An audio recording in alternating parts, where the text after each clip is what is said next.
दो बेटियां, दो पिता और रिश्तों की टूटती तस्वीर समाज के लिए बड़ा सवाल।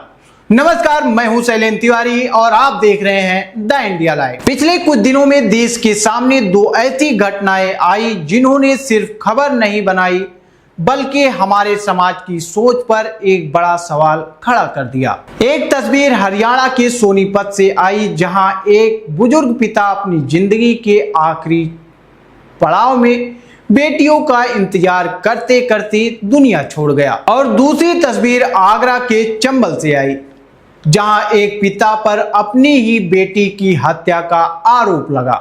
दोनों घटनाएं अलग अलग थी, लेकिन दोनों ने एक ही रिश्ते को कटघरे में खड़ा कर दिया, बाप और बेटी के रिश्ते को। पहली कहानी है सोनीपत की। यहाँ एक वृद्धा आश्रम में रहने वाले बुजुर्ग कपड़ा व्यापारी शिवचरण गुप्ता की मौत हो गई। बताया जा रहा है कि उन्होंने अपनी 3 बेटियों को पाल पोस कर बड़ा किया, उन्हें पढ़ाया लिखाया और अपने पैरों पर खड़ा किया। उनकी 2 बेटियां शिक्षक बनी, लेकिन जिस पिता ने अपनी पूरी जिंदगी बच्चों के भविष्य के लिए लगा दी, वही पिता जिंदगी के आखिरी दिनों में वृद्धा आश्रम के एक कमरे में अकेला रह गया। वृद्धा आश्रम संचालक लगातार बेटियों से संपर्क करते रहे।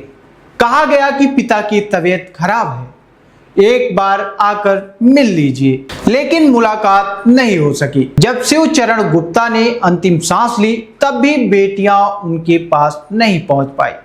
बताया गया कि एक बेटी ने नेपाल से ऑनलाइन 5100 रुपए भेजे और अंतिम संस्कार कराने की बात कही। इसके बाद पिता की चिता जली, लेकिन कंधा देने के लिए अपना कोई मौजूद नहीं था। बेटियां वीडियो कॉल के जरिए पिता के अंतिम संस्कार को देखती रही। अब सवाल यह है कि क्या सिर्फ पैसे भेज देने से जिम्मेदारियां पूरी हो जाती हैं?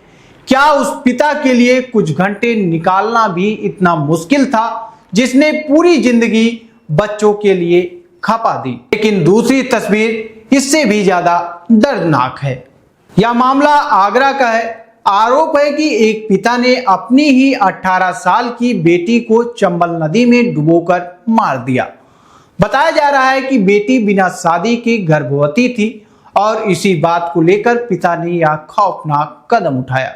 जिस पिता की उंगली पकड़कर बेटी ने चलना सीखा, उसी पिता पर उसकी जान लेने का आरोप लगा। सबसे हैरान करने वाली बात यह रही कि हत्या के बाद पिता ने बेटी के पैर छूकर माफी मांगी। इस पूरी घटना का वीडियो भी सामने आया, जिसके बाद मामला और ज्यादा चर्चा में आ गया। जहां सवाल सिर्फ एक हत्या का नहीं है, सवाल उस सोच का है जहां समाज की झूठी इज्जत इंसान की जिंदगी से बड़ी बना दी जाती है।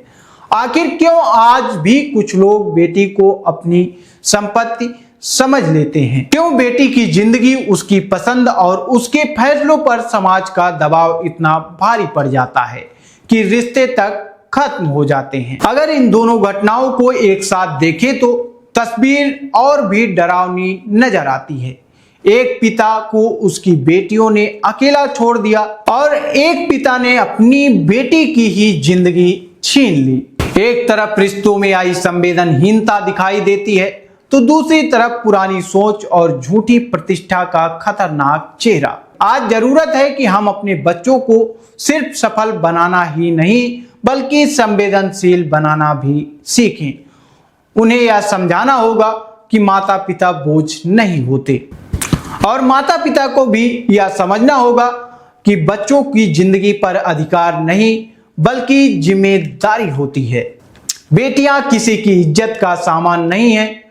वो अपनी सोच, अपने सपनों और अपने अधिकारों के साथ एक स्वतंत्र इंसान है। समाज तभी बदलेगा जब हम अपने घरों से रिश्तों की कीमत समझना शुरू करेंगे, क्योंकि तकनीक के इस दौर में अगर इंसान के पास वीडियो कॉल के लिए समय है तो अपनों के पास बैठने के लिए भी समय होना चाहिए। और अगर समाज की चिंता इतनी है तो सबसे पहले अपनी सोच बदलने की जरूरत है।